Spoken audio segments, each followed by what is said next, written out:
núcleo 4.4. ¿Sí? Hoy vamos a dar una parte hasta lo que es el triage y después mañana, a ver, vamos a ver la segunda parte de esto, ¿sí? Este núcleo, el núcleo 4.4 del cuerpo como órgano de choque, es un núcleo que va a hablar acerca del trauma, del accidente de tránsito. Dentro del núcleo se encuentra todo lo que es traumatismo craneoencefálico, causa del traumatismo, manejo, digamos, de la atención del paciente politraumatizado, la inmovilización. Acá va a entrar todo lo que es accidente de tránsito, todo lo que es triage. Así que bueno, vamos a hablar un poco de eso, ¿sí? Vamos a ver, yo les voy a mostrar cuáles son los objetivos de esta clase, y van a entender un poco más hacia dónde va a ir encarada. Cuando hablamos de este tema es fundamental conocer en qué nos vamos a enfocar, porque el libro, digamos, que se utiliza para esto, que son las normas PHTLS, es bastante largo, bastante complejo, tiene muchísimas situaciones que te enseñan cómo vos tenés que abordar. De hecho, hay cursos que se hacen con esa bibliografía y uno hace teoría y práctica, pero nosotros nos vamos a enfocar en lo que ustedes en primer año tienen que saber y les preguntan, ¿sí? Si tuviésemos que hablar de todo lo que es trauma, no nos va a alcanzar ni siquiera medio, no sé, medio año para hablar de todo eso, porque es largo, es muy largo, son muchos tipos de traumas y el manejo es muy difícil. Así que bueno, eso también para que lo tengan en cuenta a la hora de ir a leer la bibliografía. Ustedes se van a encontrar que van a ir por partes, que después el libro empieza a hablar de cosas que ustedes no van a tener ni la menor idea, porque son cosas más difíciles, ¿sí? Para personal médico, ya ustedes, como están en primero todavía, muchas de esas cosas no van a entender, inclusive yo hay cosas que no las entiendo de ese libro. Entonces, bueno. Eso como para que tengan en cuenta y no se enloquezcan, tienen que tener mucha paciencia para leer ese libro. Pero si ustedes se guían por la clase que yo les voy a dar y se enfocan en lo que yo les voy a dar, no van a perder el tiempo en eso, sino que con la clase ya les va a servir, ¿se entiende? Pues yo me basé exclusivamente en ese libro. Los objetivos de la clase de hoy son definir el trauma, definir sus diferentes mecanismos de trauma, conocer cuáles son las causas más frecuentes y más importantes de traumatismo, describir el manejo del accidente de tránsito puntualmente, analizar el triage utilizado en conductas ante el trauma. Vamos a ver que hay distintos tipos de triage, que hoy vamos a hablar de eso. Conocer medidas de primeros auxilios, eso está dentro del núcleo también. Comprender las indicaciones y las contraindicaciones de la inmovilización cervical, que es un accionar, digamos, que se va a realizar a la hora de atención del trauma. Definir traumatismo craneoencefálico, causa de traumatismo craneoencefálico, y ahí vamos a hablar de todo lo que tiene que ver con el TEC. Vamos a hablar de la escala de Glasgow, vamos a hablar de la evaluación, vamos a hablar de todos. Y después tenemos que describir cómo es el traslado del paciente traumatizado, el tema de, por ejemplo, si el accidente fue dentro de un automóvil, si fue en moto, si llevaba casco, si no llevaba casco, si se le saca el casco, si no se lo saca, etcétera, etcétera, ¿sí? También vamos a hablar acerca de lo que es las diferentes lesiones por el cinturón de seguridad, que eso también preguntan. Latigazo cervical, también vamos a hablar de eso. Así que bueno, por eso vamos a hacerlo en dos partes, para que ustedes puedan aprender realmente de manera sencilla y que les quede, si no, no tiene mucho sentido. La Organización Mundial de la Salud define el trauma como el daño físico que resulta de una exposición del organismo o cuerpo humano a diferentes tipos de energía. Esos diferentes tipos de niveles de energía son la energía cinética, la energía térmica, la energía química, la energía eléctrica, la energía radiante, los agentes físicos causales que si ustedes se ponen a analizar cada una de esos tipos de energía, pueden razonar el mecanismo del daño, ¿sí? Por ejemplo, energía cinética, todo lo que son los accidentes de tránsito, térmica, lesiones de, digamos, por calor, por frío, ¿se entiende? Básicamente a eso hace referencia. Entonces, daño físico que resulta de una exposición del cuerpo humano a niveles de energía en una magnitud tal que excede al umbral de tolerancia mecánico-fisiológica y o el deterioro normal del funcionamiento del cuerpo que excede, fíjense, eh, digamos, va a exceder a la capacidad del cuerpo de poder responder ante ese trauma. Y también vamos a hablar acerca de todo lo que es inhalación de humo, eh, falta de oxígeno, hipotermia, hipertermia, congelamiento, etcétera. O sea que dentro de la definición de trauma de la Organización Mundial de la Salud va a incluir todo eso, ¿sí? Como está ahí en la definición. Inhalación de humo, estrangulación, hipotermia, congelamiento, pie de trinchera, absolutamente todo eso va a estar dado en lo que es la definición de trauma de la Organización Mundial de la Salud.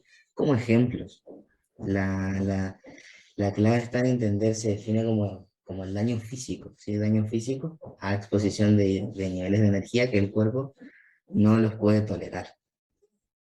Hay otras definiciones que ustedes van a encontrar también en diferentes bibliografías y también en internet, pero yo usé la de la Organización Mundial de la Salud porque es la que de alguna manera está bastante aceptada. Dado que esta definición sigue siendo válida, porque les repito, hay muchos consensos que hablan de otro tipo de definiciones, es especialmente necesario considerar todas estas categorías no como entidades que van a ser diferentes, sino como aspectos particulares del mismo modelo de enfermedad. Hay algo que cuando leía esto me llamó mucho la atención, no está en el PHTLS, sino está en otro artículo que habla acerca de entender al trauma como como una enfermedad, ¿sí? Como un modelo de enfermedad. Porque si se lo entiende al trauma como un modelo de enfermedad, lo que explicaba ese artículo era que no se iban a dejar pasar datos que pueden ser relevantes a la hora de salvarle la vida a una persona. Si solamente se lo toma como un protocolo, como un procedimiento y no como una enfermedad, con todo lo que eso lleva, haciendo hincapié en la anamnesis y no solamente en el examen físico, entendiendo también toda la cinemática del trauma, se obtienen mejores resultados. ¿Se entiende? Entonces, todos son diferentes modelos, o sea, diferentes mecanismos del mismo modelo de enfermedad. Las lesiones no han sido consideradas en la Agenda Mundial de Salud por muchos años, a pesar de que en gran medida eh, estas lesiones eran predecibles, ¿sí? Eran prevenibles, y algunos países eh, que mostraron mejoras significativas en lo que es el tratamiento del trauma, aún sin haberla redefinido, o sea, vieron que la definición no habla de enfermedad, habla solamente de lesión, ¿sí?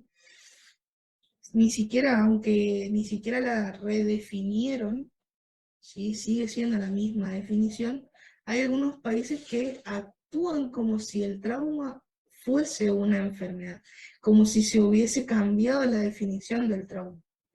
Entonces le dan una importancia al trauma, por ejemplo, Canadá, por ejemplo, Alemania, y por ejemplo Estados Unidos, que son países que le dieron este significado de concepto de enfermedad un estatus especialmente relevante en sus agendas.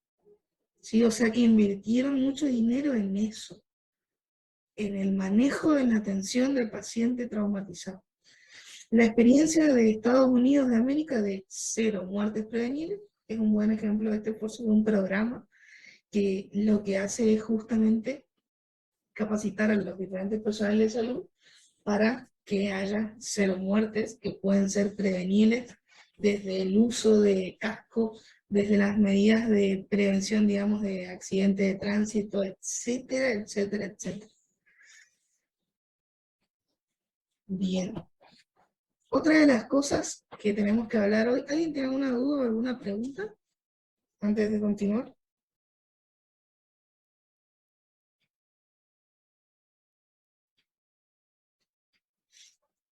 ¿Que quieran, no sé, hablar acerca de lo que es trauma? Creo que la definición es bastante sencilla, si bien tiene palabras un poco difíciles, pero es sencilla. Bien, sigo. Entonces, ¿cuáles son los tipos de trauma? Estos son algunos, los que yo encontré, pero puede haber diferentes clasificaciones. Dentro de los tipos de trauma, o sea, como lo veíamos en la definición, pero vamos a dar algunos ejemplos. Supongamos un accidente laboral, accidente de tránsito, peleas, caídas de altura, lesiones deportivas, enfermedades degenerativas o crónicas, contaminación con ácidos, lesiones por calor, quemadura, lesiones por enfriamiento, muchísimos. Hay diferentes tipos de trauma, ¿sí? Y eso, de eso era lo que yo les hablaba hoy cuando les decía que en la bibliografía ustedes van a encontrar que hay bastantes, ¿sí? Hay bastantes mecanismos de trauma, contuso, abierto, cerrado, penetrante, no penetrante, muchísimos, hay muchísimos. Así que lo que yo les puedo transmitir de todo eso es que lo puntual que dice el libro es que no hay que pensar al trauma únicamente como, como un mecanismo de producción de daño por un accidente de tránsito. O sea, los accidentes de tránsito, si bien son un tipo de trauma, no es el único. ¿Sí? Por ejemplo, una herida de bala es un trauma, una herida de trauma, herida de arma blanca. eh, por ejemplo, si a alguien se le cae agua hirviendo eh, en alguna parte del cuerpo, también es un mecanismo de trauma. Una caída es un mecanismo de trauma. En fin, que se entienda eso, que cuando hablamos de trauma no estamos hablando únicamente de un accidente de moto, de auto, etc. ¿Sí? Eso les tiene que quedar sí o sí. Cuando hablamos de la evaluación de la escena, que es el primer paso a la hora de lo que es el manejo del trauma, sí, evaluar la escena, la valoración de la escena y del paciente va a iniciar antes de que el profesional de la salud llegue hacia el lugar donde se produjo el trauma. A esto el libro lo llama atención prehospitalaria, es un punto fundamental del manejo del trauma, y dentro de la atención prehospitalaria encontramos la evaluación de la escena como dos grandes ítems importantes en el manejo. El despachador, ¿sí? El despachador inicia el proceso al dar la información inicial sobre el incidente y sobre el paciente o los pacientes. ¿En qué se va a basar? ¿Sí? Se va a basar en los reportes de transeúntes, por ejemplo, que se encuentren alrededor del accidente o alrededor de la persona, si en caso de que sea una caída o lo que sea, o en la información aportada por otras unidades de seguridad pública, ejemplo, bomberos, policías, inspectores de tránsito, o de atención prehospitalaria que llegaron primero a la escena, ¿sí? El proceso de obtención de la información en la escena inicia de inmediato a la llegada al incidente. ¿Qué quiere decir esto? Que es fundamental conocer lo máximo posible muchas de las cosas que sucedieron en el accidente antes del mecanismo del trauma, antes de llegar al lugar. ¿Por qué? Porque eso va a preparar a ustedes, al profesional de la salud, mental y psicológicamente para lo que tiene que hacer, para no perder tiempo. Porque cada una de las acciones que el médico realiza tienen que ser guiadas, ¿sí? Tienen que ser precisas. Entonces, antes de hacer contacto con el paciente, se evalúa la escena, obteniendo una impresión general de toda la situación, se evalúa la seguridad de la escena, se busca la causa y los resultados del incidente y se observan los miembros de la familia o transeúntes y se les pregunta, si ahora les voy a mostrar qué preguntas se les va a hacer. La mayoría de las lesiones de los pacientes se pueden predecir basándose en el entendimiento de la cinemática del trauma y sus efectos sobre los pacientes. O sea, siempre es importante conocer cómo fue la cinemática del trauma. Por ejemplo, una caída. Bien, ¿cómo fue la caída? ¿Se tiró de un séptimo piso? ¿Cayó desde su propia altura? ¿Cómo fue? Venía caminando y de repente cae, la empujaron o lo empujaron, etcétera. ¿Sí? O un accidente de tránsito, ¿qué tipo de accidente fue? Si fue moto con auto, moto, si llevaba casco, si fue de frente, si fue de perfil, todo eso, todo, todo eso es importante, por lo menos eso lo indica la bibliografía, ¿sí? La evaluación de la escena va a incluir dos componentes fundamentales. El primero es la seguridad. O sea que uno cuando hace la evaluación de la escena, que lo puede hacer por teléfono o lo puede hacer en el lugar también, nosotros tenemos que la seguridad es la consideración primaria, lo que primero vamos a hacer, lo que primero vamos a pensar, lo que primero vamos a analizar. Entonces, seguridad, consideración primaria cuando se aborda cualquier tipo de escena y es la seguridad del personal médico y el personal de rescate. ¿Sí?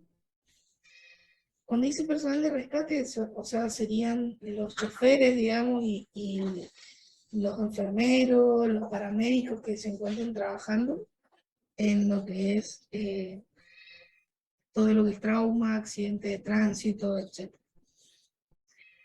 Entonces, cuando el personal médico, fíjense que las personas sin entrenamiento en las técnicas requeridas no deben hacer intentos de rescate, porque hay estadísticas que hablan de que cuando personal inexperto o digamos, no conoce cómo tiene que realizar el procedimiento o los procedimientos, generan mayores daños y aumenta la mortalidad del paciente, digamos, implicado en lo que es el trauma.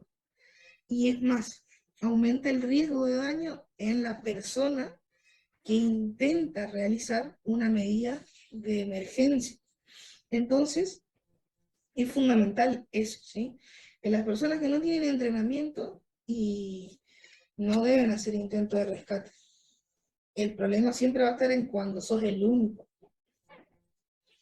Ese va a ser uno de los inconvenientes. Cuando el personal médico se convierte en víctima, no serán capaces de ayudar a otras personas que están lesionadas y van a pasar de ser eh, rescatistas, personal médico, a ser pacientes. ¿Se entiende? Entonces, cuando perdés por así decirlo, cuando perdés un soldado para la batalla y encima se convierte, digamos, en una amenaza que consume recursos, es un bajón. Es importante que ustedes sepan eso, para que no permitan que nadie se meta a hacer cosas que no le corresponden. ¿Sí? Hasta ahí quedó claro lo que es seguridad de la escena. Fíjense, otro punto importante que habla de la seguridad de la escena, es que los proveedores de la atención necesitan esperar hasta que la escena sea asegurada. Y eso muchas veces es lo que más cuesta entender. Uno no puede intervenir en una escena de trauma si la escena no es segura. Vamos a poner varios ejemplos. Un ejemplo es un accidente de tránsito en medio de la ruta de noche. Una escena que es peligrosa, ¿sí? Una escena que tiene varios sitios. Ahora vamos a hablar de los sitios de la escena, el frío, el tibio y el caliente, ¿sí? Entonces, si no hay una manera en que pueda iluminarse la ruta, en que se pueda señalizar el lugar de la escena, los vehículos estén implicados, no se estén por prender fuego, etcétera, muchísimas cosas hay en esa situación, el médico no puede meterse, no puede actuar, tiene que esperar hasta que la escena sea asegurada, ¿sí? Tiene que esperar. Y eso es muy inquietante porque lo que uno siempre tiende a hacer es ayudar, a mandarse. Pero en estos casos hay que analizar bien la situación, ¿sí? Evaluar la seguridad del lugar. ¿Qué medidas? Y acá vamos a hacer preguntas, ¿sí? ¿Qué medidas a ustedes se les ocurre para poder garantizar el área de seguridad? ¿Qué medidas ustedes tomarían? Ya le avisaron que hay un accidente de tránsito. eh, no, bueno, vamos a hacer uno sencillo. Hay un accidente de tránsito en Sespeña, en la calle 12, entre 15 y 13, un auto con un camión. Y el camión se ve que está perdiendo gasoil, porque eso informan los que llamaron al servicio de emergencia. Y en el auto iban dos personas y en el camión solamente iba una sola persona, el conductor. Tenemos esa escena. ¿Qué se les ocurre a ustedes que tienen que hacer para garantizar el área de seguridad de esa escena? ¿Qué cosas harían? Supongamos que llegan al lugar. ¿Puedo decir algo?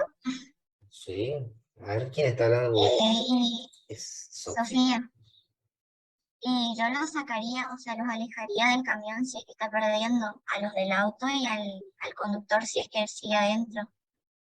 Los sacaría y a las personas que están alrededor del camión, porque siempre hay gente, no sé, que va a mirar, digamos, lo que pasó, las sacaría de alrededor, pues, si llega a haber una explosión o algo.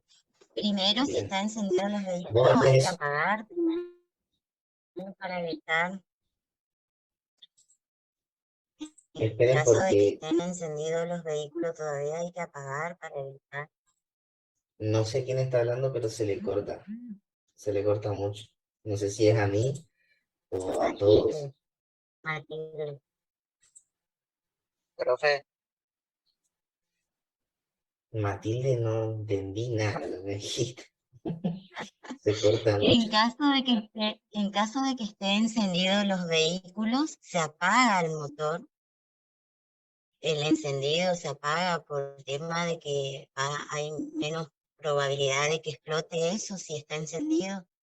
Ah, y lo apagarías vos? profe, En caso de que esté encendido, ¿lo apagarías vos? Y le diría, mientras yo ayudo a las víctimas, le diría a alguien que esté conmigo que apague eso, y si estoy sola, de última apago.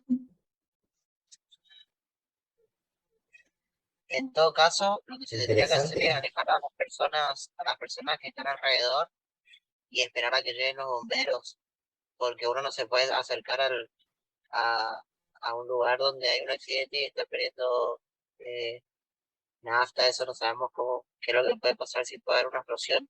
No nos podemos acercar a la escena, hay que preservar nuestra vida primero. Claro, sí, sí.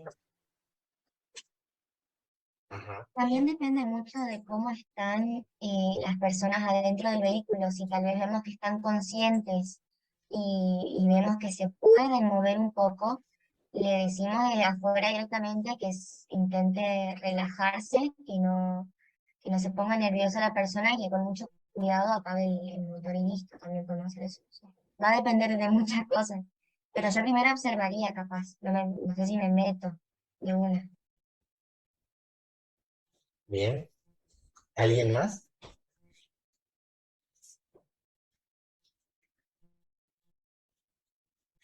¿A alguien más se le ocurre algo diferente a lo que dijeron sus compañeros? Me gustaría escuchar su opinión.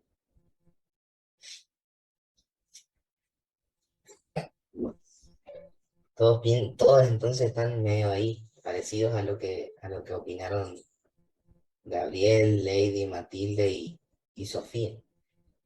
Em, a ver acá en el chat, colocación de conos de tránsito para cortar la calle. O sea, vos cortarías el tránsito, Lucas. Un cordón, creo que le llaman para cortar la ruta primero. Ah, esta se quedó con el... Gabriela, vos te quedaste con el ejemplo de la ruta.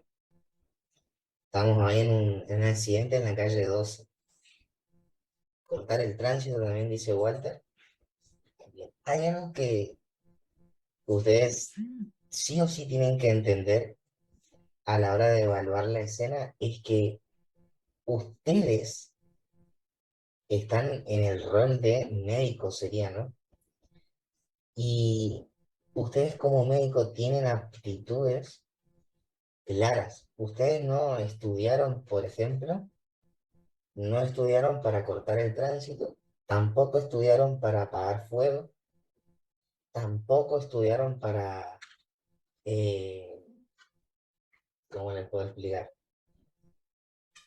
No son rescatistas tampoco. Muchos, la gran mayoría, no hace actividad física, así que supongamos que tenga que correr para escapar de un incendio, creo que seríamos pésimos. Entonces ustedes no se pueden meter, evaluar la escena y la seguridad de la escena consiste en tener una mente fría y de liderazgo, eso es lo que explica el libro. Entonces ustedes lo que ustedes tienen que hacer es delegar, ¿sí? Ustedes no pueden permitir ni que las personas que están los transeúntes sean víctimas, se transformen en víctimas. Tampoco pueden evitar que ustedes mismos se transformen en víctimas. Suena recontra egoísta, ustedes van a decir, estudiamos para salvar vidas, queremos hacer lo mismo que hacen en R Emergencia o en Grey's Anatomy. No importa. No, no, no se trata de ser o no egoísta, sino se trata de ser analítico de la situación. Entonces, ustedes tienen que delegar. Muy bien lo que dijeron, el tema del accidente, del cortar el tránsito. Ese es un punto bastante interesante, que es lo primero que se va a hacer. Ustedes cuando sucede esto tienen que informar o decirle a los que llamaron al servicio de emergencia que alguien llame a la policía, que alguien llame a los bomberos. Si ven que que está perdiendo combustible, si ven que algo se está por incendiar, lo que sea, delegar y que llamen a tránsito. Entonces, supongamos que estamos en el lugar, lo primero que vamos a hacer es, si no hay servicio de tránsito, generalmente hay, pero supongamos que es un horario en donde no están los inspectores y hay gente, lo que vamos a hacer es indicarle a varias personas que se pongan en la calle y si hay vehículos que los pongan de costado para poder generar una especie de cordón de seguridad, se va a llamar, que es el lugar donde, el espacio en donde está el accidente, la escena.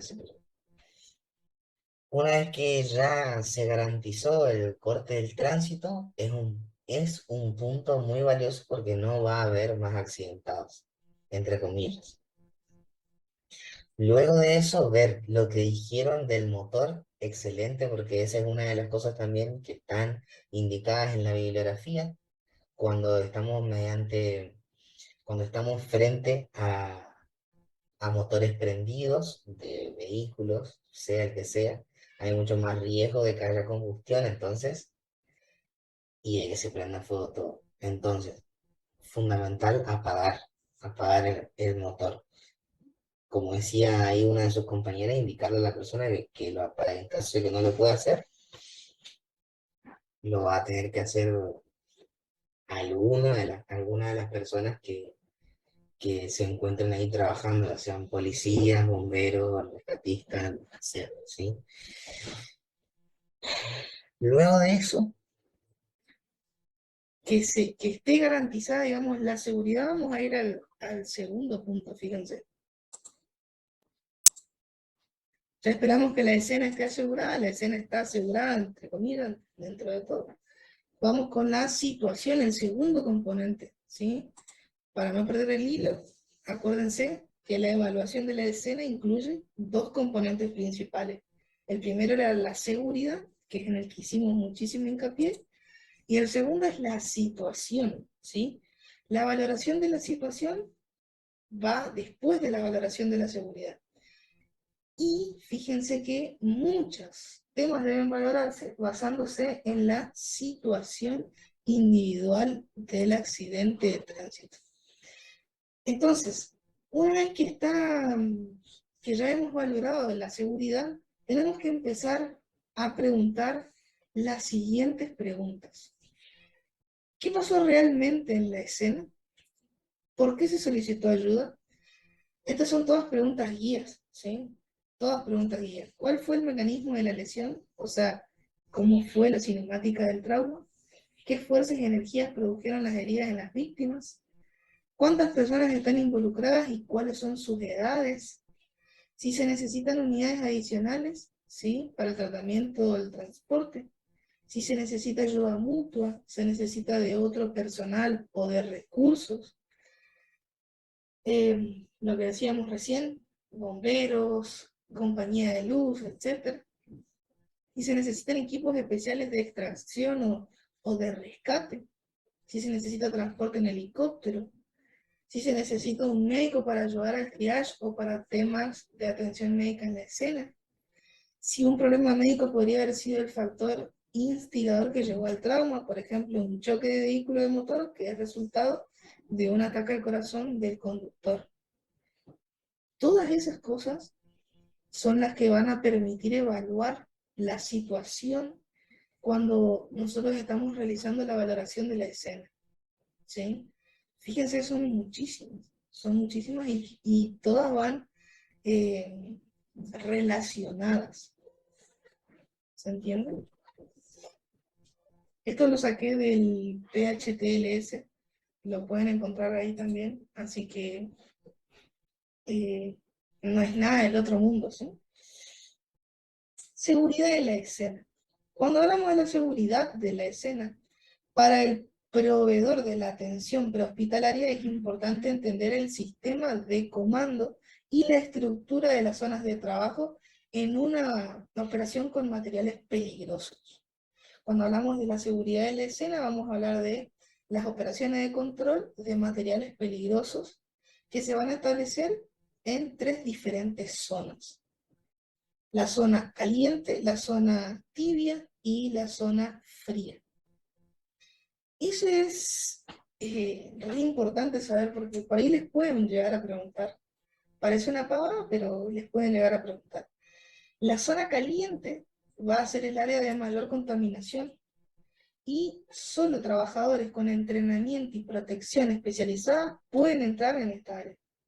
Si los pacientes se encuentran en la zona caliente, el equipo de materiales peligrosos lo tiene que sacar. ¿sí? Por eso yo les decía que ustedes no pueden ir a meterse a un lugar a apagar fuego. Después cada uno hace o sea, lo que decide, ¿sí?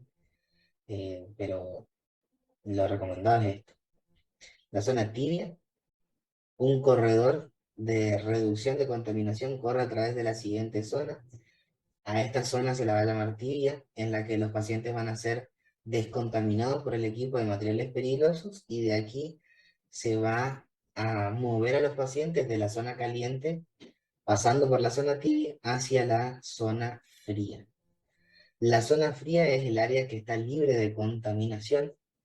Entonces, ese es el lugar donde nosotros podemos actuar. Ustedes van a decir, ah, pero qué fácil, qué egoísta, no te importa nada la salud de las personas, pero en realidad, si ustedes se mueren o se queman o les cae algo encima y no pueden atender a nadie, se pierde a la única persona que era capaz de poder resolver y sabe de medicación, de manejo,